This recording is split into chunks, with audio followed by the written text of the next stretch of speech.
Hi everybody, and welcome to the course, The Photographer's Portfolio. In this course, you will learn what a portfolio is, why you need one, how to go about putting one together, and how to interact with your core audience. My name is Shamira Young, and I'm an artist and photographer with a passion for creativity and productivity. This course is for photographers who already have a body of work of some kind.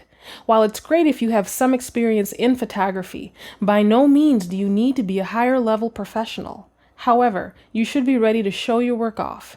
The truth is, no matter what stage of the game you're in, everyone needs a portfolio. As photographers, we all have images. But how do you show these images to people who might potentially commission or hire you? This course will help you understand the basic needs of a portfolio, from the editing stage to the final presentation. You will learn how to best present your work in a way that communicates your personal vision as a photographer. The concept of effectively constructing your portfolio is of huge importance in building and maintaining a fulfilling photography practice. So here's an overview of what we'll be covering in this course. First, we'll talk about what a portfolio is and why it's important for you to have one. Then we'll discuss the different kinds of portfolios, be it print or digital, and their various purposes and benefits.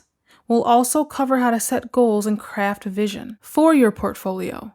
Then we'll walk through the process of gathering your photos together and narrowing down the finalists to use. We'll cover the basics of editing for space and clarity. And we'll also chat about understanding your vision and how it applies to your presentation. Then we'll talk about the process involved for putting each type of portfolio together.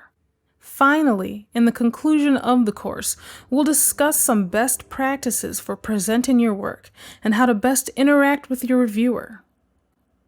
For this course, you will need, most importantly, your own group of potential photos for your portfolio. I recommend less than 100 for the exercises that we do in this course, but you can always add more photos later. Also, you will need a computer with an internet connection. Other optional materials include layout software that can create PDFs, a tablet, and various physical paper products, depending on the type of portfolio you ultimately decide to create. Consider this. Your real goal in the portfolio review isn't to get work. It's to get another portfolio review. You want the reviewer to remember you, to think about how you might be helpful to them or to someone they know, and to ultimately take another look at your pictures down the line. Maybe they visit your website. Maybe they ask to visit your studio, or maybe they request that you visit them again.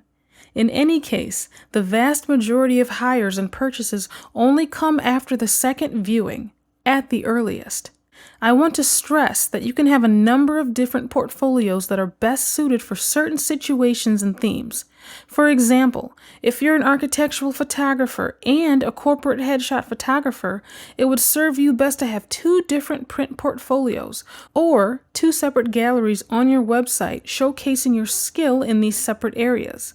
And if you tend to focus more on architectural photography in general and less on corporate headshots, then you would want to show more of your architectural work. And how you show your work can vary.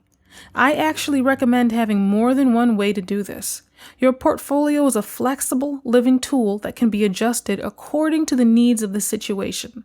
It's key that you're familiar with your strengths, your images, and also the needs of your potential client. If you're a photographer and you don't have a portfolio, then you need to start at least one now. Don't wait until you have what you feel is the perfect body of work. Let's move on to the next lesson. In the next lesson, we'll go into more detail about what a portfolio is, and we'll also discuss the various types of portfolios and their different purposes. Are you ready? Let's get started.